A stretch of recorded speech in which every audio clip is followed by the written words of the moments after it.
Bonjour mes amis, hi guys. So here it is in natural light now, the Kurono anniversary green version, also called Mori.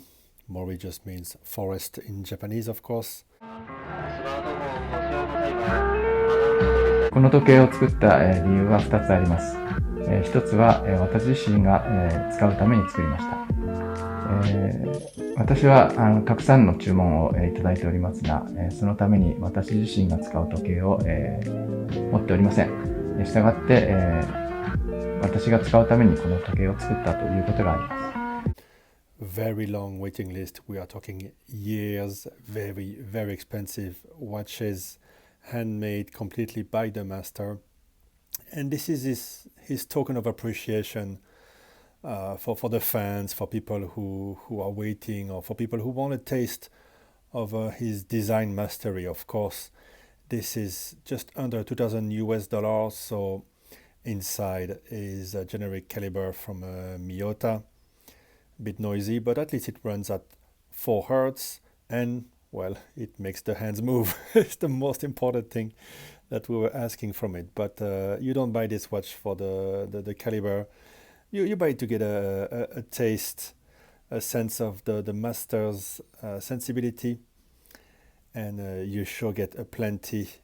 So I waited 7 months to get this watch. It was a very limited edition to subscribe to online in May, but the original batch, there was some problems with the release, how people could access the website, and they decided very quickly the same day to do another run of watches to be produced later on, and reopened the website for a very short time that night to allow people who missed out to order this beautiful watch. So it took a while because of COVID to get the watches done and then to get them shipped.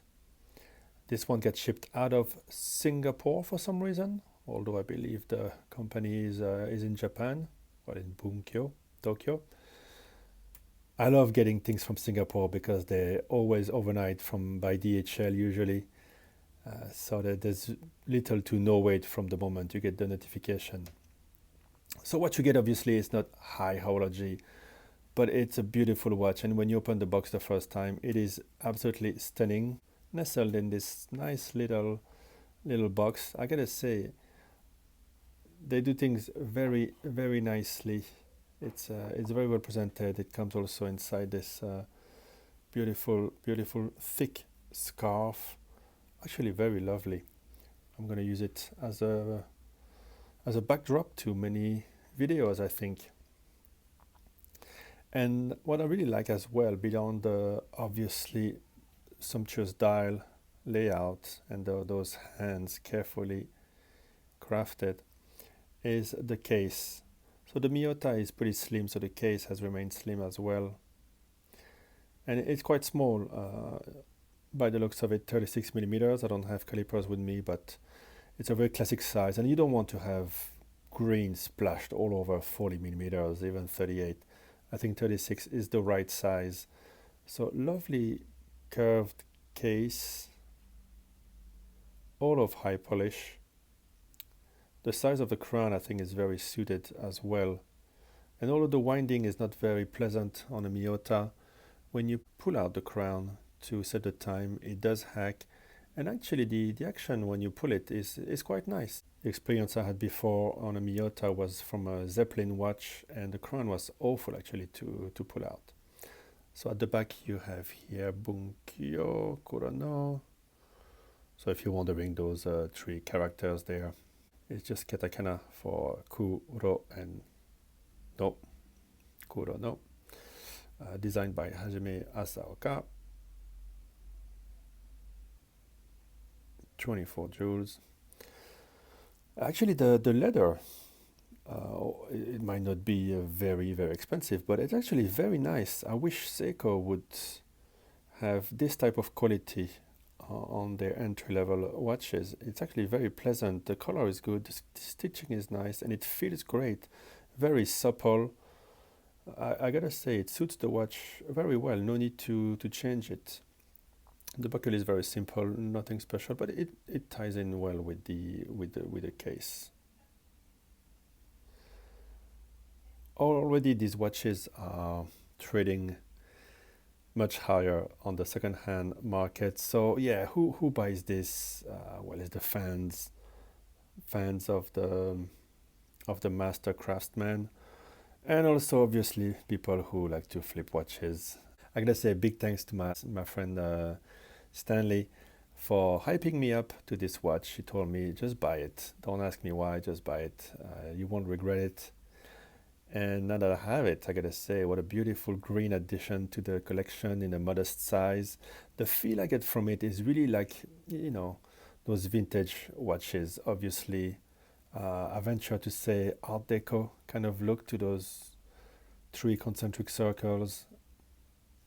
By the way, the dial looks dished, but I think it's just a reflection of the sapphire crystal that makes it look that way, especially in person, a bit less maybe with the camera. It might be slightly dished. The minute hand is certainly curved. I don't think that's optical illusion. Look how it's fashioned. It's really all the money really goes in that beautiful dial and that lovely case. So you have that minute track around, sort of a ladder style, with a block every 5 minutes. Then the three concentric silver circles, and 369 markers there, crossing it, and double at 12. Previously, this watch was released in a black version and a cream version. They've done very well, and I'm sure that the green will be incredibly popular. You might have noticed in a video a month or two ago, Tim Mosso from the Watchbox talking about this watch and saying that it might be the best release of 2020. Of course, he's a fan of green colors, as you might know. But yeah, he knows what he's talking about. He knows design, and I don't know. There's something to this dial that really sings. It's just perfection the way it's been laid out. Am I going to flip it, as they say, to sell it? Well, I don't really see the point Mickey Mousing for $1,000, $2,000. I mean, the pleasure is to have it, right? Once it's sold, you're not gonna get it back. So yeah, I'm not sure. I really think I'm gonna keep it because I don't have any vintage watch in my collection. I just don't go down that rabbit hole. And the feeling I get is really of getting an old Omega, for example, or any vintage watch from the 40s, the 50s. But because it is so perfectly made in that jar, and the size also matches that era, what you would get, but you get it in a very modern package. So it does feel a big gap in my collection because I never really wanted to go into the vintage stuff. It's just too much trouble, watches that break and all that, and cost more to fix than to purchase. So this would be that. Let me know if you have any questions. Let me know if you managed to get one or if you're looking to get one. I think some of them are already on the second-hand market there, but yeah, I'm glad I got into it. A big thanks to my friend Stanley again for letting me know about this watch. I didn't know about it, to be honest. I had heard of the watchmaker. Actually, I had seen a documentary, but I didn't know he was cooperating to create something a bit more affordable, a token of appreciation to his many fans. Thanks for watching. Bye bye, guys.